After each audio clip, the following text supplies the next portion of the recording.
Welcome guys once again sa ating TikTok product review na kung saan pinreviewin natin yung mga toys na nakuha natin from TikTok. Like this one, itong chopper natin.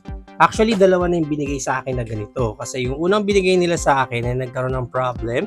Medyo hindi siya gumagana. Nagpadala ulit sila. Itong color yellow naman yung pinili ko para at least di ako malito which one yung nauna. Sad to say, pag dumarating talaga sa akin itong mga products na to, ganito na yung itsura ng packaging nila. Kita nyo naman yung sticker, diretso na doon sa mismong packaging niyo. So just in case ipang re-regalo nyo to, huwag nyo nang ibalot. Diretso na lang na ganito.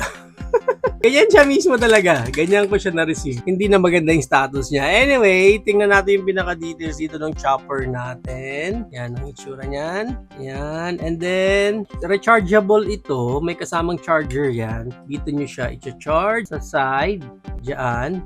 And then, yung remote niya is battery operated. Yan yung mga battery na kailangan. Okay? And then, para ma-turn on natin ito sa ilalim.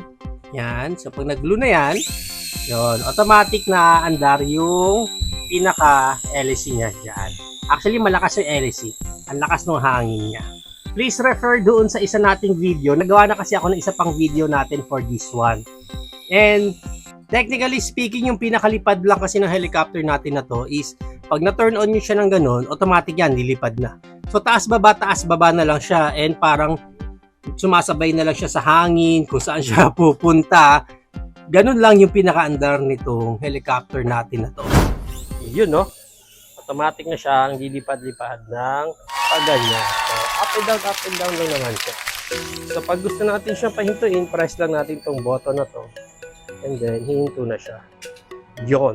Then, kung gusto mo siyang mas umangat pa, press mo lang tong isang button na to.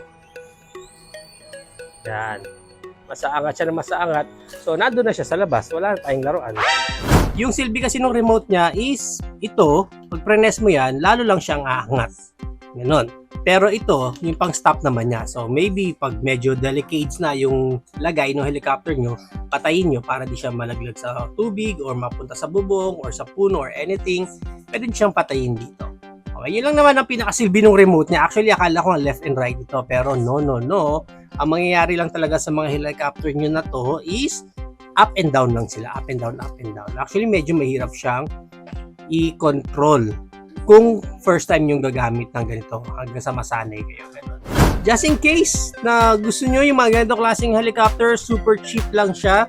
You get what you paid for. May gusto kayong pagbigyan ng mga ganitong klaseng toy, puntahan nyo lang sa TikTok and hanapin nyo yung profile natin, Pinoy Toy Review. Punta kayo dun sa showcase or sa yellow basket natin, dun nyo siya mabibili.